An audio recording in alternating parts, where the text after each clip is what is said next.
Good evening everybody. मैं are Ahmad आज फिर आपके साथ हूँ। मैं आज आपसे चर्चा करूँगा, जैसे हम लोग पिछली वीडियो में हम लोग चर्चा किए थे कि UP PCS target mission 2022 UP PCS mission 2022 के बारे में हम लोगों ने चर्चा किया था। तो उसमें हमने लोगों ने देखा था कि किस तरीके से हम 2022 मिशन को पीसीएस 2022 मिशन को हम किस तरीके से अंजाम दे सकते हैं, किस तरीके से हम उसे गेन कर सकते हैं। उसी सीरीज में हम आगे बढ़ते हुए देखेंगे। हमने बताया था कि जो पढ़ाई का हमारा तरीका होगा वो थोड़ा स्मार्ट तरीका होगा। हमें बहुत बड़ा ज्ञाता नहीं बनना है, बहुत बड़ा महारत नहीं हासिल करना है किसी भी सब्जेक्ट में, या बहुत बड़ा जो है हमें कोई ग्रंथ नहीं पढ़ना है, ना बहुत बड़ा ग्रंथ लिखना है। सिर्फ हमें क्या करना है, एग्जाम क्वालिफाई करना है, वो भी प्री। तो उसके लिए हमने ट्रिक जो है अपनी पिछली वीडियो में बताई थी कि किस तरीके से हम क्वालिफाई कर जाएंगे। तो हमने क्या बताया था कि हम करंट अफेयर को जो है टारगेट करेंगे। करंट अफेयर का पोर्शन बहुत ज़्यादा होता है और उसके साथ साथ लग के हम साइंस टेक इन्वायरमेंट और साइंस टेक इन्वायरमेंट को पढ़ेंगे। उसमें भी आपका लगभग 33-32 का क्वेश्चन, 23-24 क्वेश्चन जो है उसमें आपका कवर करेगा और ये लगभग 35 नंबर। और उसके साथ अगर हम जोड़ देंगे संविधान को, तो संविधान से 2021 में जो क्वेश्चन पूछे गए हैं 20 क्वेश्चन पूछे गए हैं। तो संविधान को भी नज़रअंदाज नहीं करेंगे और संविधान को हम बहुत ही क्या करेंगे, एक स्मार्ट तरीके से पढ़ेंगे। स्मार्ट तरीके से जो स्मार्ट स्टडी होगा उसको करेंगे, ना कि हम जो है लेंदी किताबों पर ध्यान देंगे। हमें जो है टॉपिक वाइज उसको थोड़ी समझ के साथ पढ़ना पड़ेगा, उसके मेन पॉइंट को। तो चलिए हम उसी में देखते हैं संविधान को। भारतीय संविधान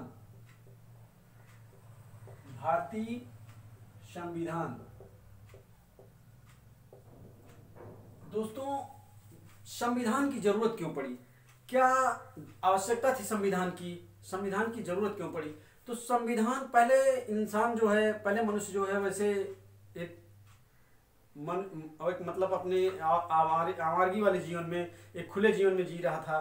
फिर धीरे धीरे जैसे जैसे उसका विकास होता गया तो उसको आवश्यकताएं जो है उसकी बढ़ने लगी। फिर धीरे धीरे उसको आवश्यकताओं के साथ साथ उसको हर चीज़ की जरूरत पड़ने लगी। फिर उसमें जो है ये अपना वो पराया, ये सब चीज़ें होने लगी।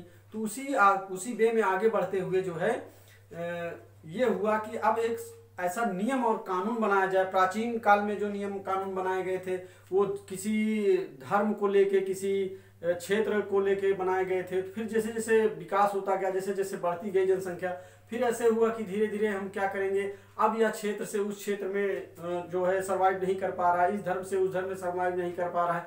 तो उसके लिए हम लोगों ने अपना एक मानक बनाया और उस मानक को बनाकर उसके अंतर्गत रह के उस शासन करके, और जो उसमें पब्लिक थी, जो जनता थी, उस जनता के द्वारा जो राजा था उसके भी अधिकार को और जनता के अधिकार को भी क्या किया गया, सीमित किया गया और नियमित किया गया। तो उसी के परिप्रेक्ष्य में क्या हुआ, संविधान बना।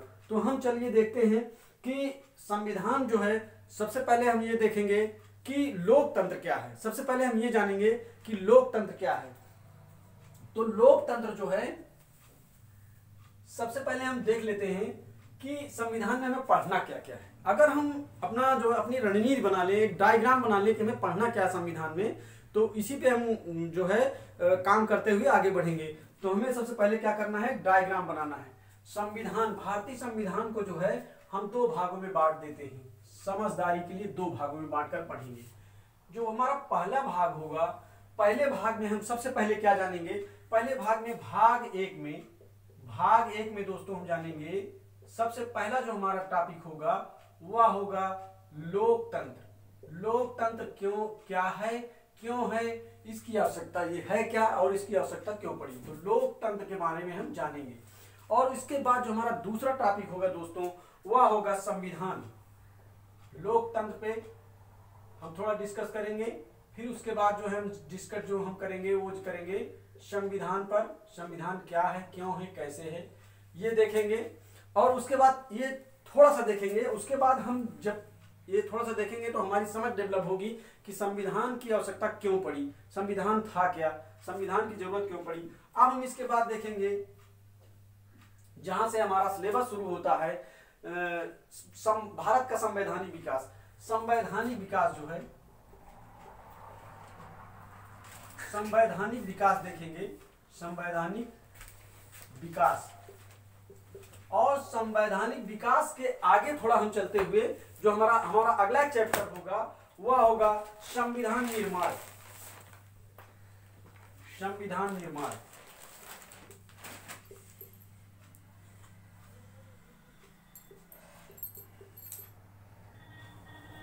बैठ जाइए आराम से।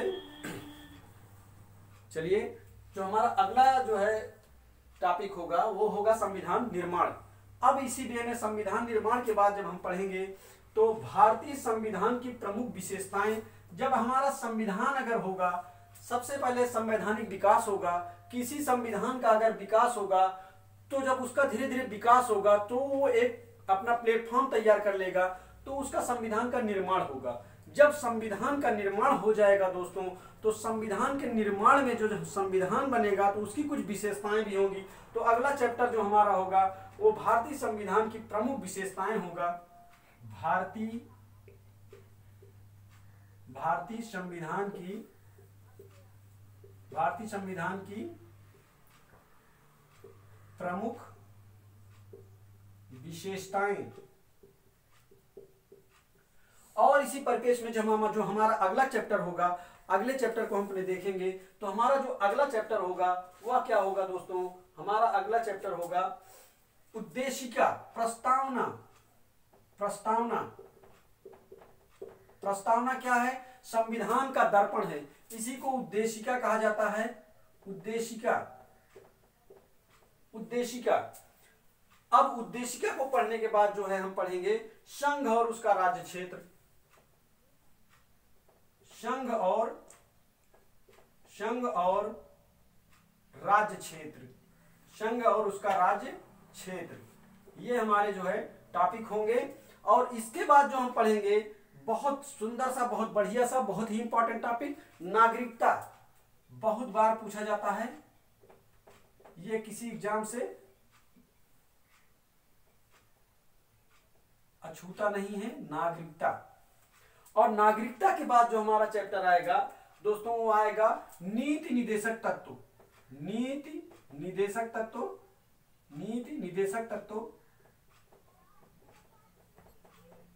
क्या आप बता सकते हैं कि नीति निर्देशक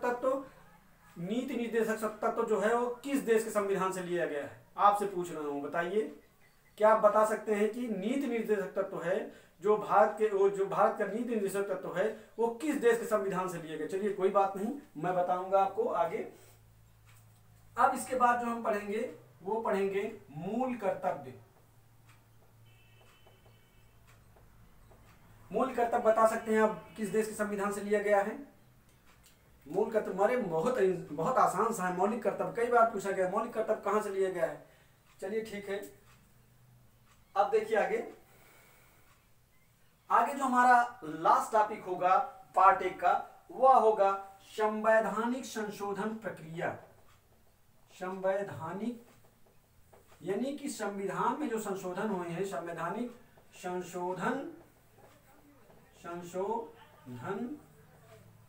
प्रक्रिया। ये हमारा पार्ट 1 जो है, भाग 1 जो है, उसके जो चैप्टर हैं वो ये हो गए। तो दोस्तों एक सीरियल से देखेंगे, हमें सबसे पहले लोकतंत्र के बारे में जानना है। लोकतंत्र के बारे में जानने के बाद हमें उसके बाद संविधान के बारे में जानना है। संविधान को जानने के बाद फिर संवैधानिक विकास कैसे होता है संविधान का, उसके बारे में जानना है। फिर उसके बाद हमें संविधान निर्माण किस तरीके से हुआ उसके बारे में जानना है। और जब संविधान का निर्माण हो जाता है तो भारतीय संविधान जो बनता है उस भारतीय संविधान की प्रमुख विशेषताएं क्या होती हैं उसके बारे में हमें जानना होगा। फिर हमें जो है अपनी उद्देशिका को देखना होगा। उद्देशिका जो है पूरे संविधान का जो है दर्पण है, जो हमें बताता है कि हमारे देश का एम क्या है, हमारे संविधान का एम क्या है, और हमें वो अपने देश के नागरिकों को के लिए क्या सुनिश्चित करना चाहता है, यह जो है उद्देशिका से पता चलता है। और इससे IAS हो या PCS हो या कोई भी वनडे एग्जाम हो, क्वेश्चन आना तय रहता है। चाहे एक ही कुछ प्रश्न बने लेकिन बनता जरूर है, कभी भी कोई भी एग्जाम इससे अछूता नहीं रहता है। चलिए हम देखते हैं उसके बाद जो हमें पढ़ना है वो संघ संघ एंड राज्य क्षेत्र, मतलब संघ और उसका राज्य क्षेत्र पढ़ना है। फिर उसके बाद नागरिकता, बहुत ही इंपॉर्टेंट टॉपिक है, नागरिकता पढ़नी है। तो हमें इसके बारे में जानना है कि हमारी नागरिकता कैसे है, और नागरिकता जो है हमारे संविधान में जो ऐड है वो किस संविधान से लिया गया है। और फिर उसके बाद जो हमारा नीति निर्देशक तत्व आता है, और मौलिक मूल कर्तव्य आता है, जिसे मौलिक कर्तव्य भी कहा जाता है। फिर लास्ट टॉपिक जो हमारा होगा वो जो है संवैधानिक संशोधन होगा। अब चलिए हम देखते हैं अपने भाग 2 की। अपने भाग 2 के ऊपर बात करेंगे कि भाग 2 में हमें क्या पढ़ना है। भाग दो में दोस्तों हमें देखना होगा कि भाग दो जो है इसमें सबसे पहले हम जो देखेंगे भाग 2 को भी हम कुछ भागों में कैटेगराइज करेंगे। तो जो भाग 2 होगा उसमें हमने पहला टॉपिक जो बनाया है वह बनाया है संघीय विधानमंडल।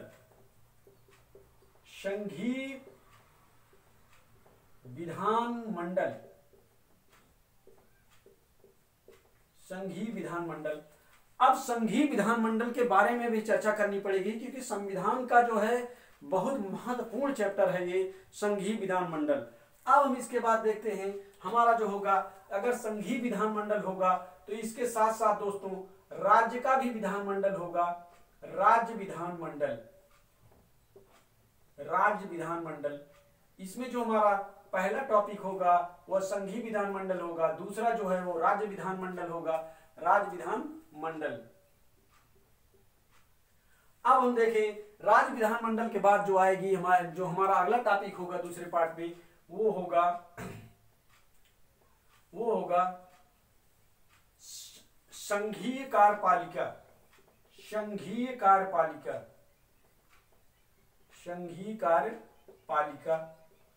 ये डायग्राम आप बिल्कुल या तो अपने दिमाग में उतार लीजिए, या तो आप इसका एक नोट्स बनाते हुए चलिए, कहीं ना कहीं से जरूर लिख लीजिएगा, क्योंकि ये बड़ी मेहनत से डिजाइन किया गया है, इस पे बहुत काम किया गया है, तब इस तरीके का डिजाइन जो है तैयार किया गया है।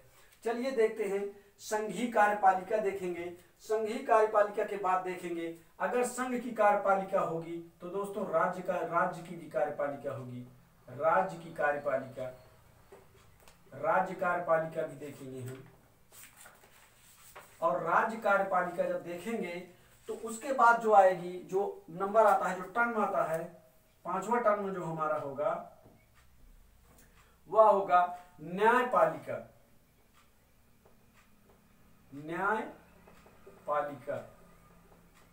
न्यायपालिका में हम देखेंगे, न्यायपालिका में हम क्या क्या देखेंगे,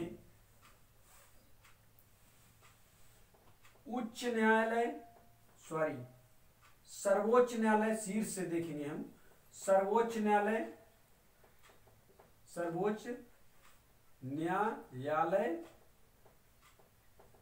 न्यायाधीश, सर्वोच्च न्यायालय, मुख्य न्यायाधीश, अन्य न्यायाधीश, ये हम देखेंगे। और इसी तरीके से दूसरा जो इसी में टर्न होगा न्यायपालिका में वो होगा उच्च न्यायालय, मुख्य न्यायाधीश, अन्य न्यायाधीश। इन्हीं के पद और इनकी नियुक्ति पद, इनका जो है कार्यकाल, इसी के बारे में चर्चा करेंगे। अब जो है ये हो गया। अब हो गया जिला न्यायालय।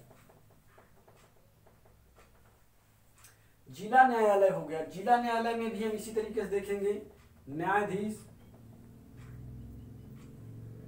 और अन्य न्यायाधीश,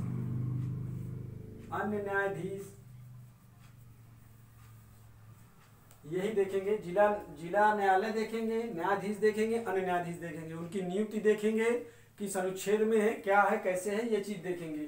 तो जो संघीय न्यायालय है, संघीय न्यायालय को दोस्तों ऐसे ही जान ले कि संघीय न्यायालय जो है वो जो है सर्वोच्च न्यायालय को ही संघीय न्यायालय कहा जाता है। अब हम जो अपनी चर्चा करेंगे, तो हमने जो पहला टॉपिक बनाया है ये देखिए, संघीय विधानमंडल। संघीय विधानमंडल में होता क्या है? संघीय विधानमंडल हमारा बनता है सांसद। सांसद में होते क्या हैं? संघीय विधानमंडल हमारा जो है सांसद से बनता है, सांसद। और सांसद के लिए आवश्यक क्या होता है? राष्ट्रपति,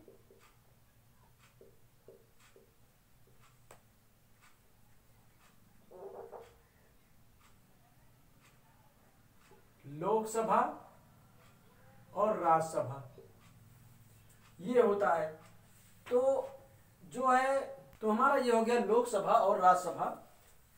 तो हम देखते हैं लोकसभा और राज्यसभा। तो लोकसभा और राज्यसभा पर हम चर्चा करेंगे। तो हमारा जो है लोकसभा जो है, लोकसभा में क्या होता है? लोकसभा में हम देखेंगे, इसमें 530 राज्यों के प्रतिनिधि, 530 राज्यों के प्रतिनिधि होते हैं। राज्यों के प्रतिनिधि जो वहां जो है चुनाव के माध्यम से चुन के जाते हैं। तो ये 530 प्रतिनिधि ये होते हैं।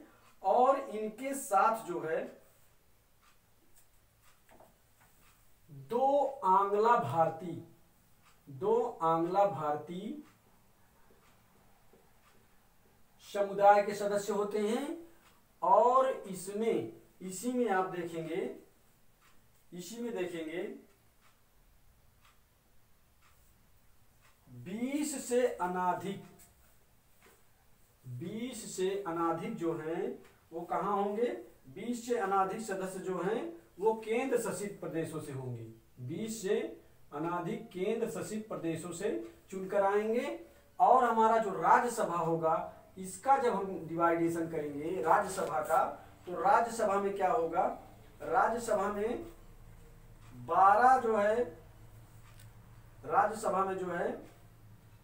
राज्यसभा में देखेंगे, ये हमारा 503 जो ये पूरा जो इसकी पूरी संख्या होगी ये 552 होगी। 552 में से 530 राज्यों के प्रतिनिधि होंगे, 2 आंग्ला भारतीय समुदाय के होंगे, 20 केंद्र शासित प्रदेश से होंगे। और जो राज्य जो हमारी जो लोकसभा के साथ जो हमारी राज्यसभा है, राज्यसभा में जो है 12 जो होंगे, 250 से अनाधिक सदस्य होंगे। 250 से अनाधिक जो है, अनाधिक वो राज्यों से होंगे। कहां से होंगे? राज्यों के प्रतिनिधि होंगे। 250 से अधिक राज्यों के प्रतिनिधि होंगे। और उसके बाद 12 जो है वह राष्ट्रपति द्वारा, 12 जो है वह राष्ट्रपति द्वारा नाम निर्दिष्ट होंगे। तो इनकी संख्या क्या हो जाएगी दोस्तों? इनकी संख्या हो जाएगी, इनकी संख्या जो हो जाएगी वो हो जाएगी 200,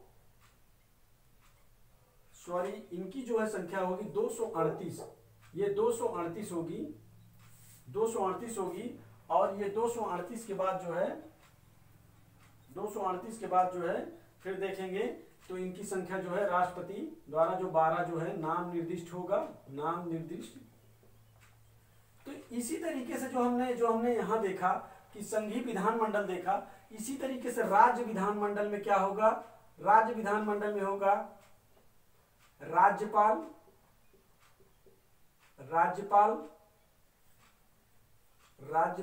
और राज्यपाल के बाद आपके आ जाएंगे विधान सभा और विधान परिषद।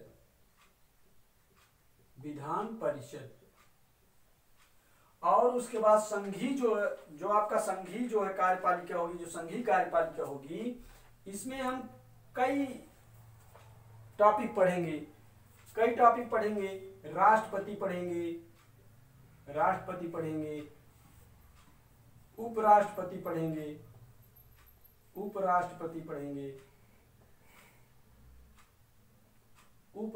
पढ़ेंगे, प्रधानमंत्री पढ़ेंगे, प्रधानमंत्री पढ़ेंगे, केंद्रीय मंत्रिमंडल पढ़ेंगे, उसमें कैग पढ़ेंगे। तो ये सारी चीजें जो हैं, जो केंद्रीय सिस्टम को जो चलाने वाले जो केंद्रीय मंत्रिमंडल होगा, वो पूरा जो है हम कहाँ पढ़ेंगे, संघीय कार्यपालिका में पढ़ेंगे। इसी तरीके से राज्य की कार्यपालिका में पढ़ेंगे और उसके बाद हम क्या आएंगे, न्यायपालिका को पढ़ेंगे। तो ये हमारा जो है क्या होगा, डायग्राम होगा, और इसी आधार पे हमें जो है पढ़ाई करनी है। तो आप लोग इसे नोट डाउन कर लें, इसके लिए आप नोट डाउन कर लें तो हम आगे बढ़ते हैं, क्योंकि ब्लैक बोर्ड में कहीं जगह नहीं। चलिए ठीक है, आप 2 मिनट देख लीजिए, उसके बाद हम आगे बढ़ेंगे।